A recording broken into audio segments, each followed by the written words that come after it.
gracia para expresar. Abre nuestros corazones, nuestros oídos, para poder escuchar lo que tú estás hablando. En el nombre de Cristo Jesús. Amén.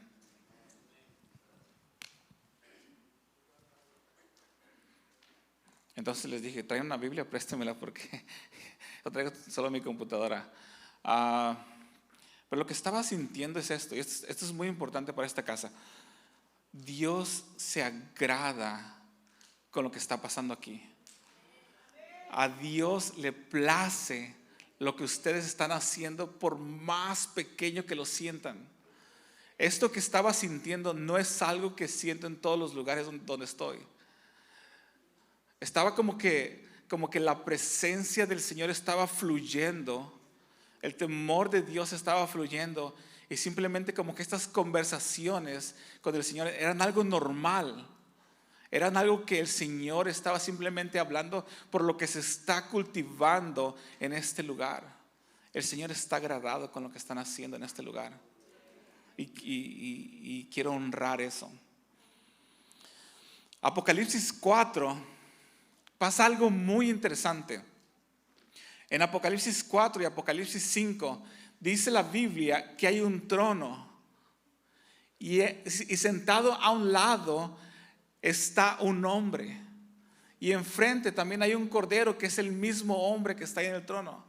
Y el que está sentado en el trono dice que tiene muchos colores, salen truenos y relámpagos y voces, y alrededor de este trono dice que hay 4 seres muy extraños que tienen muchos ojos y están alrededor del trono. Y por cierto, el trono es como circular, porque los seres vivientes están alrededor de él. Y están alrededor del trono estos 4 seres vivientes que tienen muchos ojos, porque su único trabajo de ellos es contemplar al que está sentado en el trono y al que está sentado a un lado también, que es Jesucristo. Y cuando Jesucristo o cuando el Padre deciden revelar su santidad, los 4 seres vivientes que están todos llenos de ojos, dicen que lo único que hacen es adorarlo y comienzan a cantar: santo, santo, santo.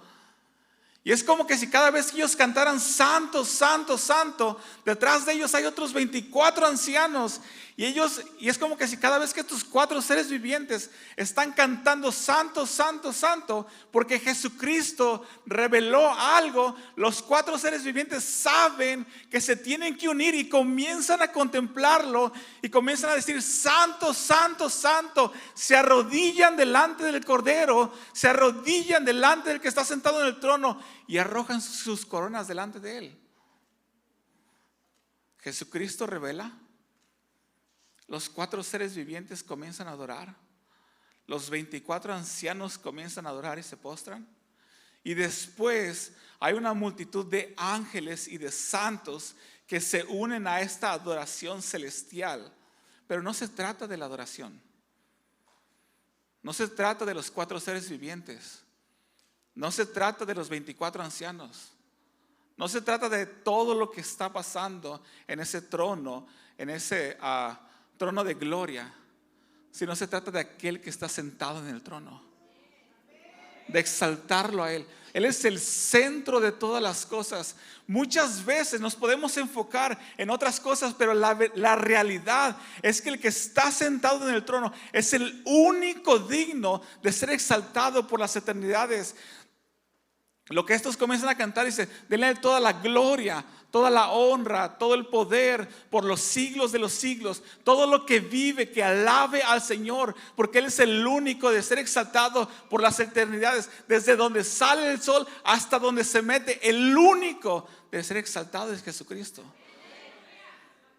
Por eso es que Él está en el centro de todas las cosas. El jardín del Edén no se trataba de ser buenos humanos y vivir en paz. Se trataba de caminar con la presencia de Jesucristo con nosotros, con la presencia de Dios. Por eso es que todo estaba en armonía. Por eso es que había paz. Porque Jesucristo o Dios habitaba ahí. Y el ser humano caminaba con Dios.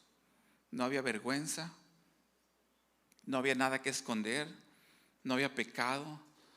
Todo era perfecto, todo era santo, porque Dios estaba ahí. Ese era el propósito principal del jardín del Edén. Entonces cuando el hombre peca y nos vamos hasta Moisés, Dios comienza a dar la ley. Pero no, la ley no fue dada para que fuéramos mejores personas. La ley no fue dada para que viviéramos en paz. La ley no fue dada para que fuéramos prosperados. La ley fue dada para que el pueblo pudiera habitar con Dios en santidad. Por eso es que Dios desciende en Éxodo 19. Por cierto, tomen los capítulos y luego toman tiempo en su casa para estudiarlos, ¿les parece?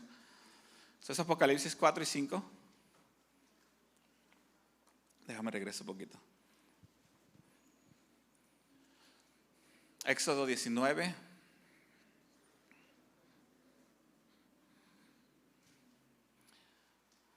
Ezequiel 40.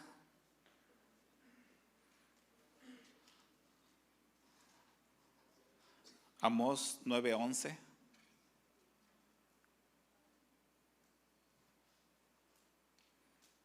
Los 4 evangelios y toda la Biblia.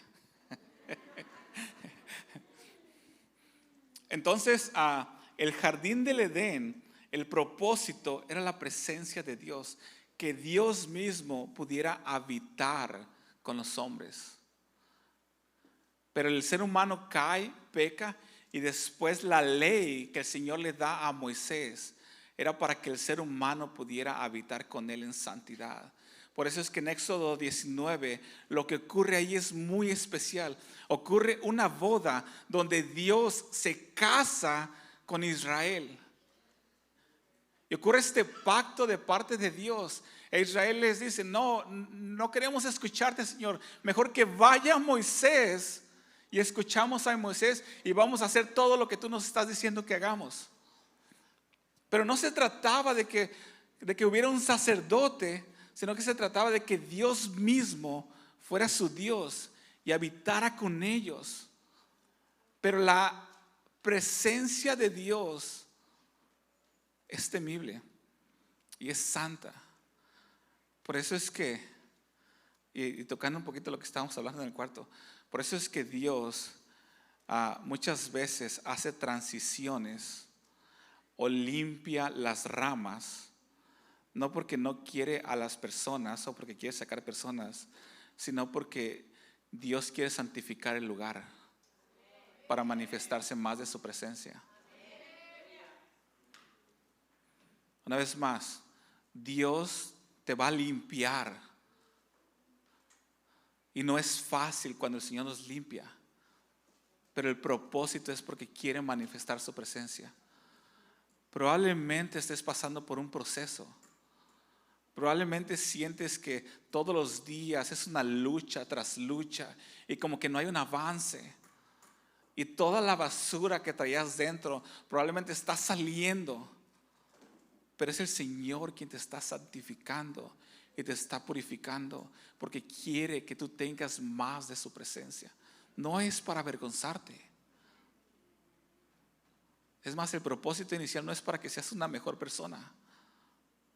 Es para que tengas más de su presencia y de ese lugar comienza a fluir todo lo demás. Entonces Dios les da la ley para que ellos se pudieran santificar y les dice a los sacerdotes, ok, ustedes van a entrar a mi templo, van a entrar al lugar santo y van a entrar al lugar santísimo solamente durante ciertas temporadas. Pero antes de entrar a estos lugares, tienen que hacer todo esto para que ustedes puedan entrar en mi presencia. Y los sacerdotes se limpiaban y tenían que hacer muchísimas cosas para poder entrar delante de la presencia de Dios. Y ellos eran los intermediarios entre Dios y los hombres. Ellos venían, recibían, ministraban al Señor y salían y hablaban con el pueblo, para que la presencia de Dios estuviera con ellos. Pero Moisés entendió algo. Dijo, Señor, tú quieres habitar en las alabanzas de tu pueblo. Y Moisés comienza a construir un tabernáculo, que después lo vemos en su plenitud, no tanto en su plenitud, pero lo vemos como Dios lo quiere con David. David ve algo en el cielo que creemos que es Apocalipsis 4 y 5, y dice, ya sé qué es lo que quiere Dios. Ya sé quién tiene que estar en el centro de todas las cosas. No es el rey, no es un predicador,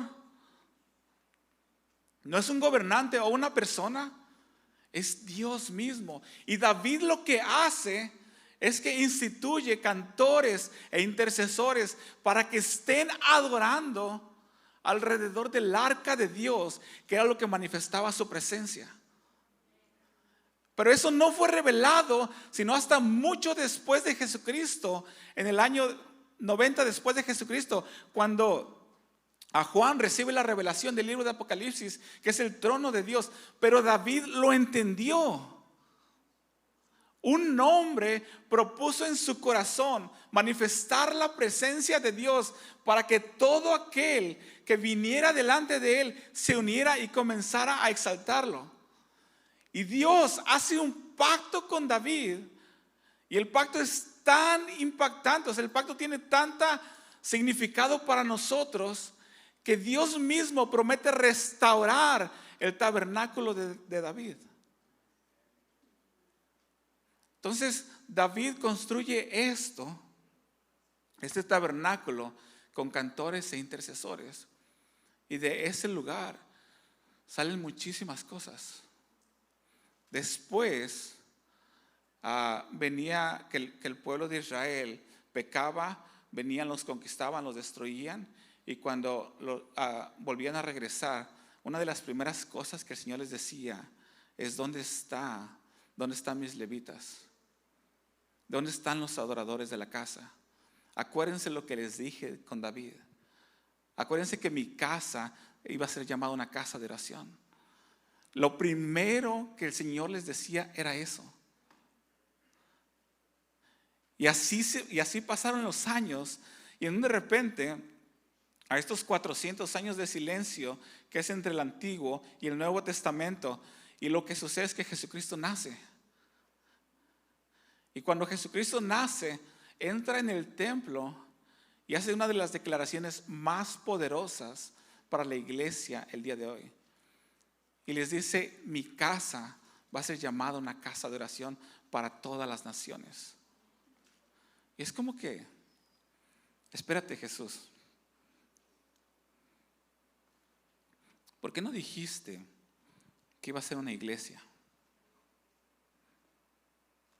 ¿Por qué no dijiste que iba a ser una sinagoga? Porque los sacerdotes habían establecido sinagogas, donde la persona que estaba en el centro era aquel que estaba predicando. Se trataba de lo que estaban leyendo. Se comenzó a tratar de los rituales que comenzaban a hacer. Jesucristo no se enojó tanto por las personas que estaban ahí, sino se enojó por las prácticas que estaban haciendo.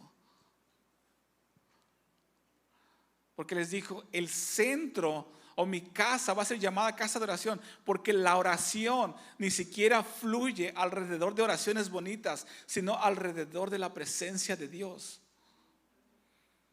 Pero las sinagogas habían perdido el enfoque, y mucho en la iglesia y muchos de nosotros hemos perdido el enfoque de lo que es venir a la iglesia todos los días, los fines de semana.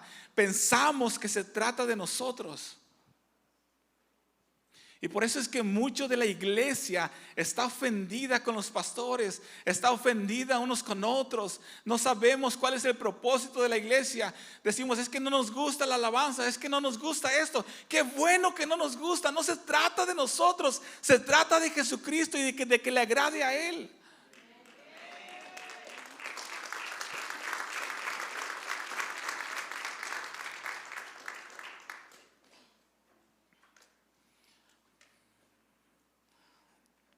Entonces Jesucristo viene, y lo que Él hace es que parte ese velo, que el velo era muy grueso, que había entre el lugar santo y el lugar santísimo, para darnos acceso a todos nosotros de entrar al lugar santísimo delante de la presencia de Dios.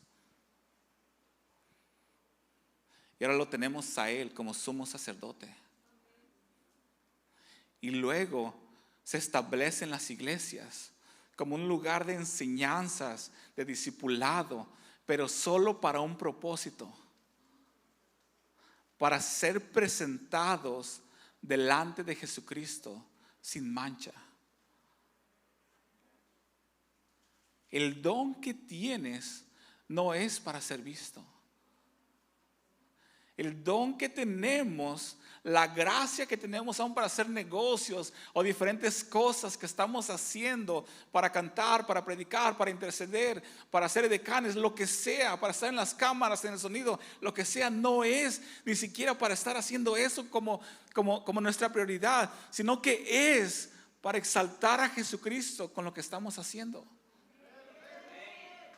Y de ese lugar fluye una iglesia que camina en poder, en sanidades, en señales, en prodigios. A la iglesia en Hechos 4, 29 y 30 la estaban persiguiendo. Y una de sus primeras oraciones es: Señor, mira sus amenazas, pero concede que tus siervos hablen con todo de nuevo. Y es como que, espérate, ¿por qué no oras por protección? ¿Por qué no oras para que todo prospere o todo está bien?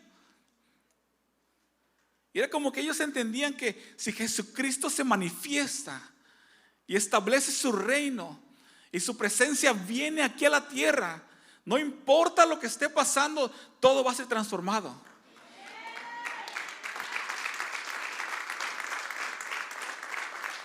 Y por eso es que comienzan a decir: mira sus amenazas, pero concede que tus siervos hablen tu palabra con todo denuedo, mientras la respaldas con sanidades, con señales, con prodigios, para que el nombre de tu Hijo Jesucristo sea glorificado. Ese era el único enfoque. Porque los discípulos, la iglesia primitiva, entendía que no se trataba de un lugar, sino que se trataba de una sola persona. Y Pedro predica y 3,000 personas, el Señor agrega a 3,000 personas porque estaban hablando de Jesucristo. El tema principal era Él, el centro era Él. Y como les dije, Amós 9:11 profetiza que Él va a restaurar el tabernáculo de David. Porque algo que tenía en especial el tabernáculo de David es que estaba la adoración centrada en Jesucristo. Por eso es que las canciones que cantamos no son ni siquiera para nosotros, son para adorarlo a Él, para besarlo a Él.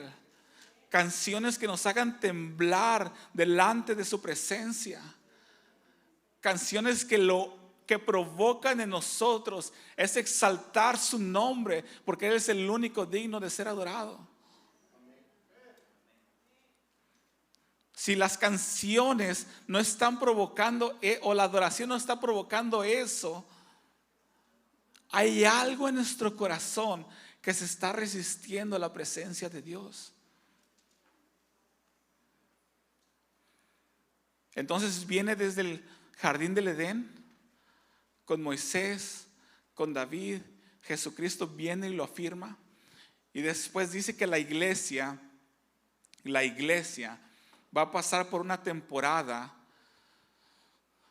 muy difícil, en el cual va a haber persecución como nunca la ha habido. Y va a haber gran tribulación. Va a comenzar en Israel, pero se va a extender al mundo entero. Pero va a haber una generación que va a vencer todo esto que está pasando. Se va a levantar un nombre en el cual las naciones lo van a comenzar a seguir. Va a suceder lo que está profetizado en el Salmo 2, que las naciones van a comenzar a decir: quitémonos las ligaduras que nos atan con Dios.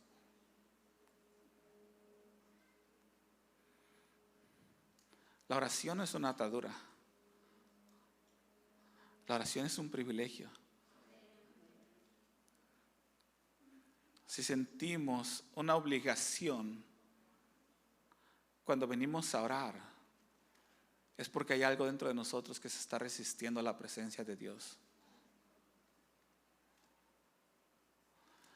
Entonces estas naciones comienzan a hacer esto, comienzan a decir, queremos a alguien conforme a nuestro corazón, y se levanta un hombre malvado que comienza a darles lo que ellos quieren.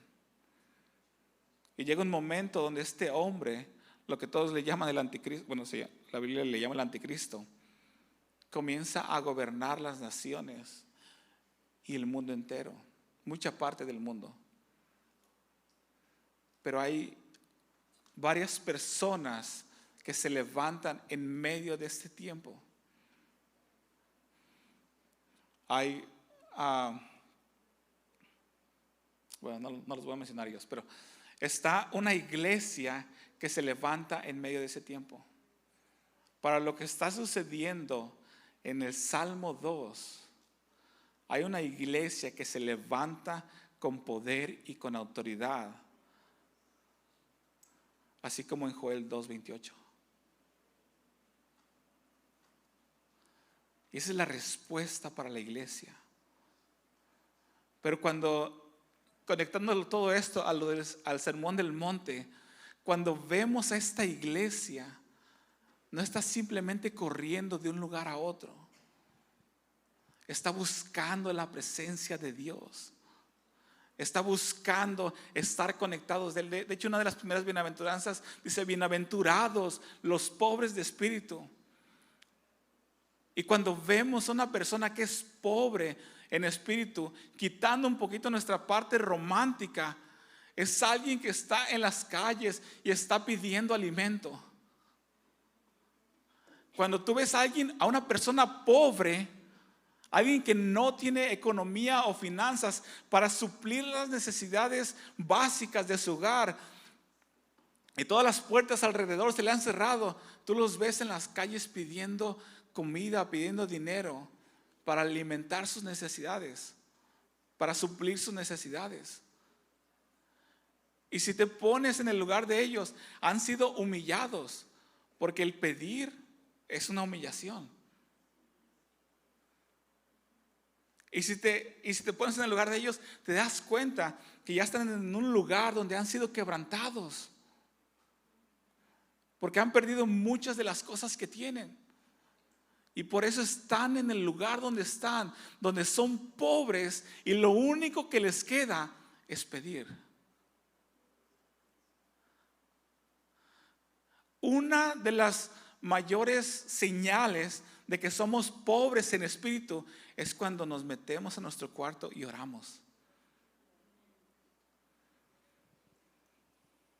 Cuando oramos, somos pobres en espíritu. Pero una de las mayores señales de que algo dentro de nosotros todavía está lleno de orgullo es que no estamos orando. Es que algo dentro de nosotros se ha olvidado cuál es el propósito principal por lo cual fuimos creados, por lo cual el Señor creó el cielo y la tierra, por lo cual existe todo lo que existe, y es para darle toda la gloria y toda la honra al que está sentado en el trono y al que vive por los siglos de los siglos.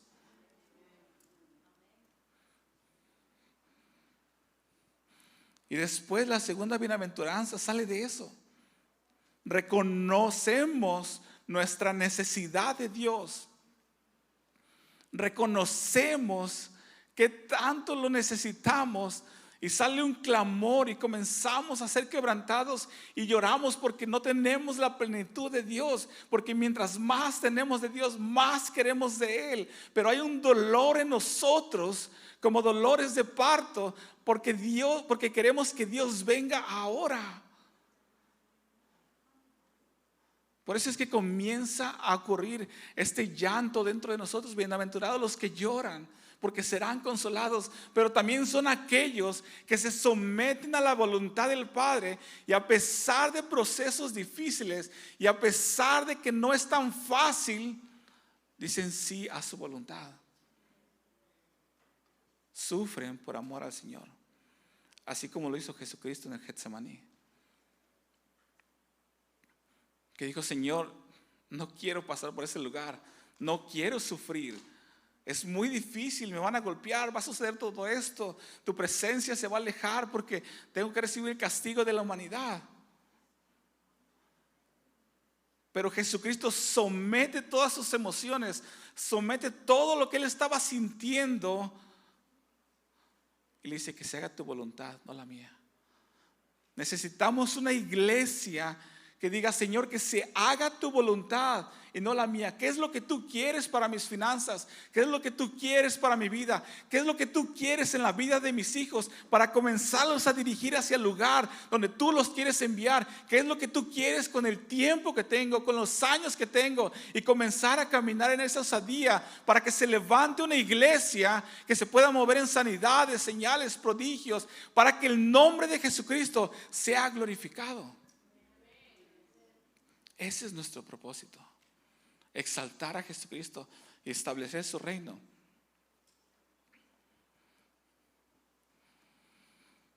Pero también he notado que hay dos tipos de cristianos que tratan de vivir las bienaventuranzas.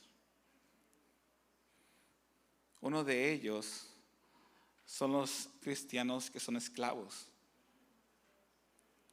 y luchan y trabajan arduamente por ser mejores cristianos. Luchan y trabajan por amar a Dios, por hacer todas las cosas bien, y se cansan y de repente ya no están. O son unas personas en el contexto de la iglesia y otras completamente diferentes en su casa.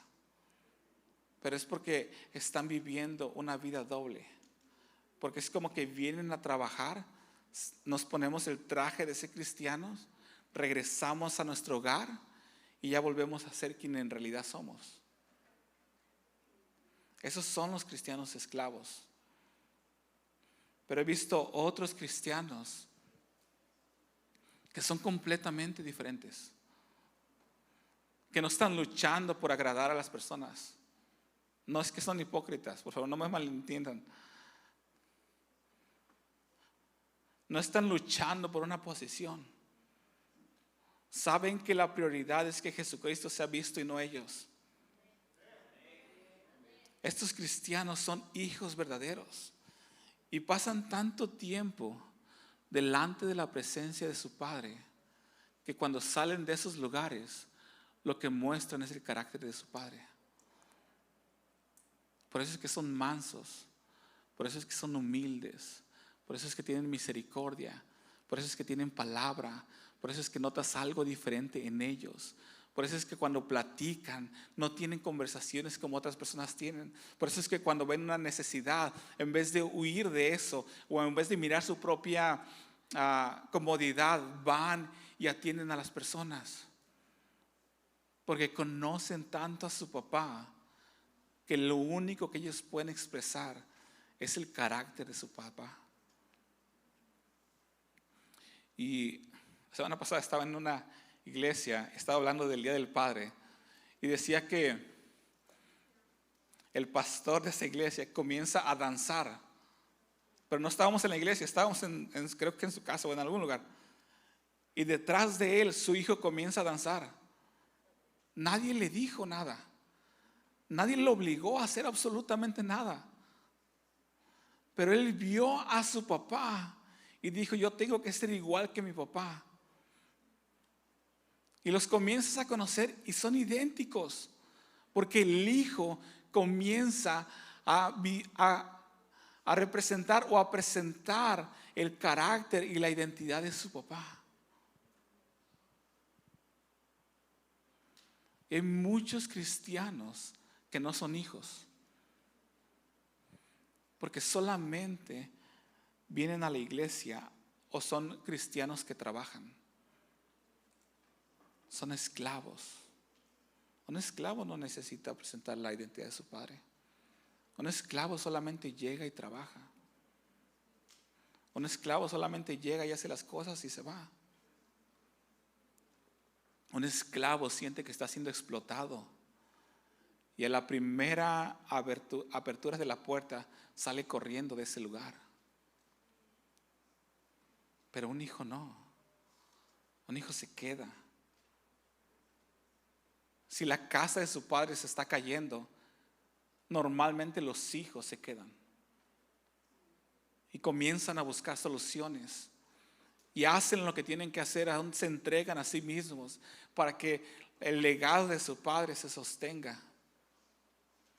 Esos son los hijos que presentan la identidad de su padre. Pero algo que estos hijos tienen es que entendieron que pasar tiempo con su padre era lo primordial. De hecho, cuando tú lees Mateo 3, te das cuenta que una de las cosas principales que Dios hace cuando Jesucristo está siendo bautizado es que Él sale de lo que es la agenda, sale de lo que era normal, sale de lo que todas las personas estaban acostumbradas a escuchar o a oír cuando alguien era bautizado, porque ya había bautismos. Y Jesucristo es bautizado y dice: Él es mi Hijo amado, en el cual yo tengo complacencia. Y es como que si está pasando una ceremonia y hay un silencio absoluto, y donde de repente nombran a alguien, a un joven, y escuchas que un papá dice: sí, él es mi hijo y se acabó de graduar, él es mi hijo, y todos callados. Y es como que la esposa o aún los hijos como que pueden decir: qué vergüenza que estás gritando. Pero el papá está orgulloso y hace algo que nadie más está haciendo, porque su hijo está siendo presentado. Fue lo mismo que hizo el Padre con Jesucristo. Jesucristo, Dios no había abierto el cielo de esa manera por un hombre. Dios hizo algo que estaba fuera de la agenda, fuera de lo ordinario, y les dijo: ese es mi Hijo amado, en el cual yo tengo complacencia. Y Jesucristo, con esta identidad de hijo, en Mateo 4 comienza su ministerio. Comienza a predicar en las aldeas que estaban alrededor. Y después de todas estas personas que lo estaban siguiendo, predica Mateo 5, 6 y 7, que son las bienaventuranzas y todo el estilo de vida. Pero el estilo de vida de Mateo 5, 6 y 7 debió de haber salido de un lugar donde la iglesia reconoce que somos hijos amados. Y por eso es que podemos mostrar la identidad de nuestro Padre, que es Mateo 5, 6 y 7. Un Padre misericordioso, un Padre manso, un Padre humilde, un Padre que le interesan las personas que están a su alrededor, a alguien que busca la santidad, alguien que delante del mundo puede parecer un tonto, pero delante del reino es alguien poderoso, alguien que se deja tal vez a veces humillar para que Jesucristo sea glorificado. Presentan la identidad de su Padre porque entienden que el centro es Él y no uno mismo. Hubo un gran movimiento de oración que era se llamó los que no dormían. Y dice que comenzaron a orar de día y de noche. Y uno de los frutos de este movimiento de oración es que ellos se vendieron como esclavos para que el evangelio se extendiera a todas las naciones. ¿Sabes por qué? Porque ellos no eran el centro. La iglesia, nosotros no somos el centro. Nosotros fuimos creados para exaltar a aquel que está en el centro.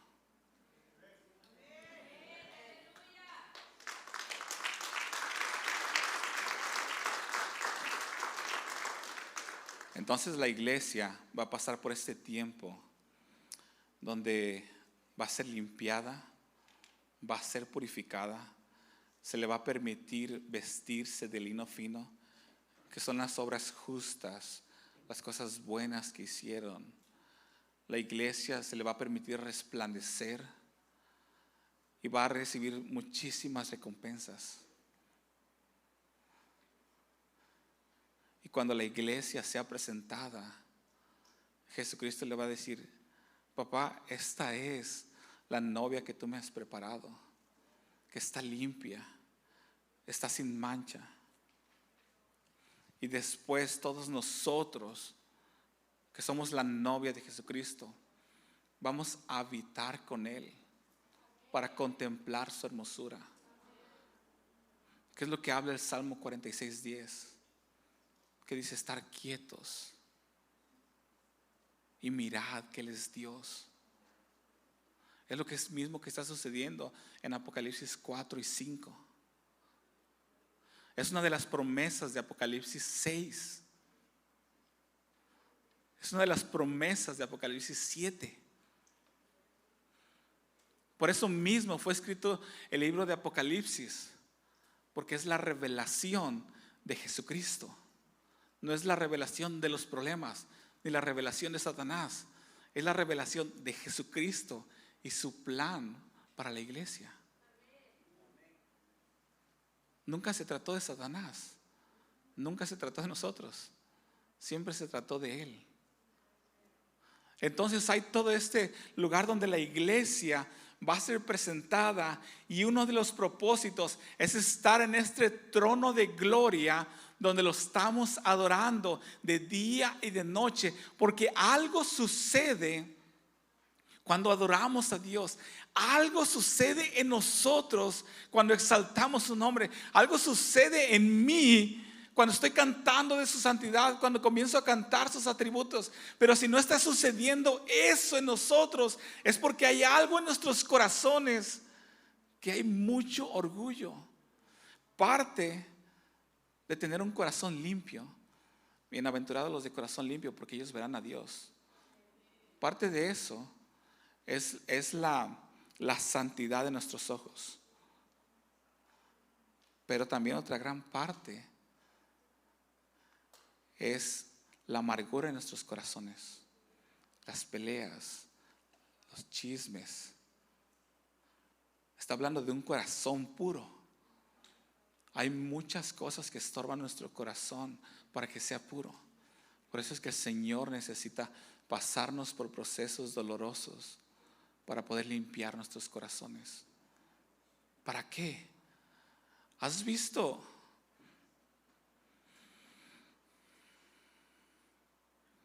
Voy a decir de esta manera. Cuando normalmente tenemos una necesidad o algo nos duele, nos enfocamos en Él y comenzamos a orar. En los procesos más difíciles es cuando aprendemos a buscar de Dios. En los procesos más difíciles es cuando comenzamos a enfocarnos en Él. De hecho, no sé si has escuchado personas que dicen: es que ya lo intenté todo y lo único que me queda es la oración. Qué bueno, Dios te trajo hasta ese punto para que entendieras que lo único es Él. Todos los procesos que está pasando la iglesia son para que Jesucristo sea glorificado. Por eso dice que todas las cosas son para bien para los que aman a Dios, porque el enfoque final fue lo que Dios quería desde el principio, que es una iglesia que lo amara, que es una iglesia que exaltara su nombre, que es una iglesia que lo pusiera como el centro de todas las cosas. Y ese es el propósito eterno. Y la casa de oración, aún la misma iglesia, se trata de eso. Por eso es que Dios está rompiendo nuestras estructuras y está diciendo: nunca se trató de una iglesia, nunca se trató de una casa de oración. Se trató de que hubiera lugares establecidos donde mi nombre fuera exaltado. Que se levante este incienso desde donde comienza hasta donde se mete el sol. que se levante este incienso de adoración por una iglesia que ama a Jesucristo con todo su corazón, con toda su alma y con toda su mente. Amén. Vamos a ponernos de pie.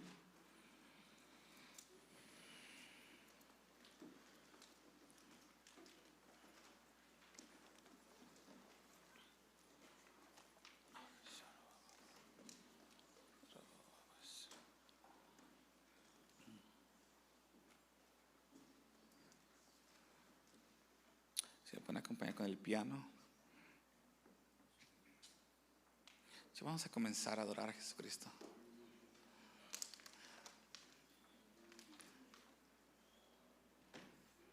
Si te da vergüenza exaltar su nombre, comienza a exaltarlo. Rinde las emociones a Dios. Todo aquello que pienses que está mal hacerlo, cuando comienzas a adorarlo, comienza a exaltarlo. Dile: Señor, tú eres